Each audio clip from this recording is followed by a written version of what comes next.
በባንክ ቤት የሚገዛ መኪና ሌላም ቤት ሊሆን ይችላል ሜቢ በምን መልኩ ይበቃል የሚከለከልባቸው መንገዶች ካሉ ከዛ ባሻገር ደግሞ ጊዜው ሲያልቅ መቀጫ የሚባል ነገር አለና ይሄ እንደ ሸሪዓ እንዴት ይታያል?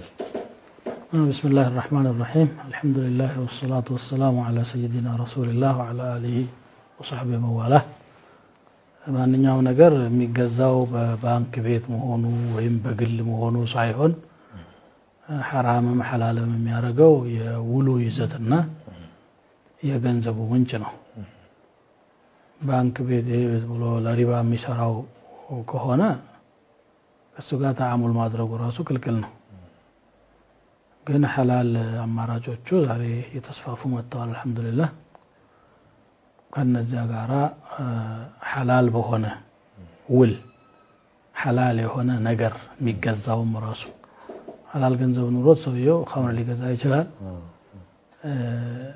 አሳማ ሊገዛ ይችላል፣ ወይም ደግሞ ሸርዕ በማይፈቅደው አቅጣጫ ሊሆን ይችላል። ብቻ ገንዘቡ ሐላል መሆን አለበት፣ የሚገባበት ግብይት ውል ሐላል መሆን አለበት፣ የሚገዛው እቃም ሐላል መሆን አለበት። ለዚህ እስከሆነ ድረስ ባንክም ይሁን ሌላ ምንም ችግር የለውም። በባንክ የሚገዛ ተብሎ የሚነገረው ዛሬ ይሄ በሙራባሃ የሚደረገው ውል ነው። ሙራባሃ ከማንኛውም ሽያጭ የሚለይበት ምንም የለውም አንዲት ነገር ካልሆነች በስተቀር ሻጩ የሚሸጠውን እቃ የሚገዛው ትርፉን ካወቀ በኋላ መሆኑ ነው። ግዛና እኔ አትርፌ ልግዛ ብሎ መጀመሪያ ወዕድ ወይም ደግሞ እንደሚገዛው ቃል ይገባል ማለት ነው።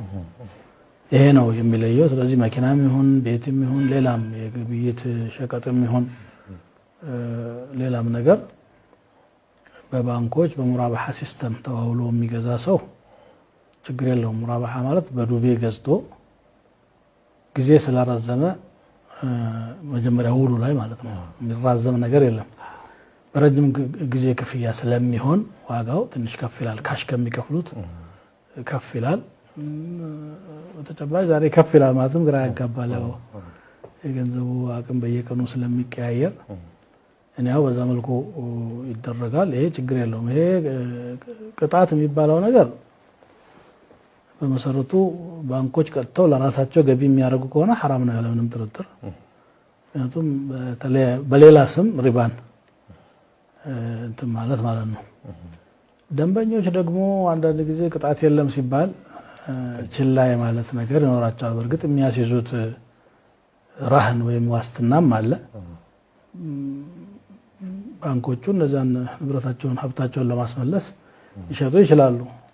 ውሎ የሚያደርግ ከሆነ እሱ ከሚሸጥበት ለሌላ ነገር በጊዜው ይክፈል። ይሄ ብቻም ሸርዓን የሚመከረው ይሄው ነው። ወዕድም ስለሆነ መሟላት አለበት አህድ ነውና በመጥስ ከፍላለሁ ካለ በመጥስ ማጠናቀቅ አለበት። 2 አመት ካለ 2 አመት ማጠናቀቅ አለበት። هذا واجب ግዴታ ነው።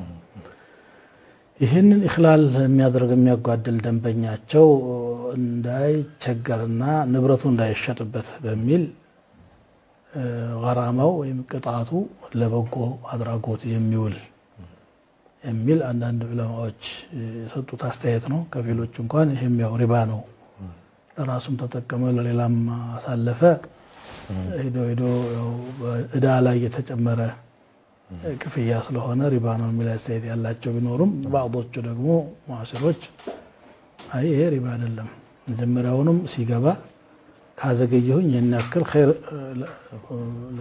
ለጀምዕያት ኸይርያ የሚገቢ የሚሆን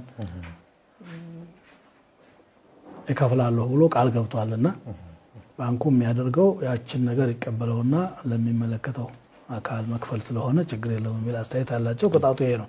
ከዛ በፊት ወደ መቀጣት ለምን ይደርሳል ሰው ነው ምንለው? ቶሎ ብሎ ከፍሎ ስራ ነው የፈለገው ስራው መግባትና ባንኮች ማትራፊ ናቸው። እሱም ተጠቃሚ ነው።